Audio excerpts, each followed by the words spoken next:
کہ جو لیاری کا علاقہ ہے بغدادی، یہاں پر بڑی تعداد ایون لیاری میں ایون اور بھی کہ کراچی میں مخدوش عمارتیں ہیں۔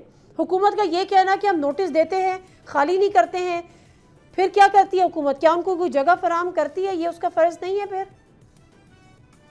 دیکھیں اس طرح کی جو عمارتیں ہیں، اگر ہم صرف لیاری کی بات کرتے ہیں تو صرف لیاری میں 106 عمارتیں جو ہے وہ انتہائی خطرناک قرار دی جا چکی ہیں CCA کی جانب سے، کنٹرول اتھارٹی کی جانب سے۔ نوٹسز بھی دیے جاتے ہیں، نوٹسز شفا بھی کیے جاتے ہیں، اور جو فیملیز ہوتی ہیں عمارتوں میں رہائش پذیر ان کو بارہا یہ کہا جاتا ہے کہ یہ عمارت خطرناک ہے، رہائش کے قابل نہیں ہے اور آپ یہاں سے منتقل ہو جائیں۔ تو ان کو کوئی نیبل بدل نہیں دیا جاتا کسی بھی گورنمنٹ ادارے کی جانب سے، تو ان کو یہ کہا جاتا ہے اپنی آپ رہائش یہاں سے منتقل کر لیں۔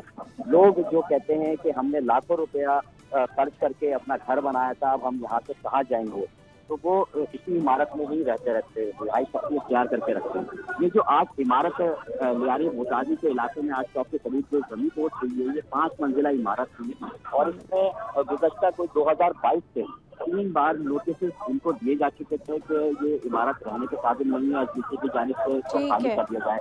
آخر کچھ چند دن پہلے بھی جو ہے وہ نوٹس دیا گیا تھا یہاں کے مقیموں کو کہ وہ عمارت خالی کر دیں۔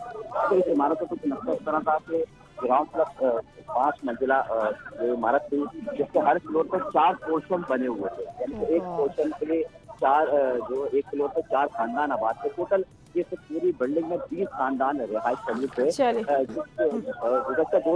ٹھیک ہے، بہت شکریہ خرم، آپ کا خرم گلزار، آپ کا بہت بہت شکریہ۔ سبسکرائب کریں اور بیل دبائیں تاکہ کوئی خبر رہ نہ جائے۔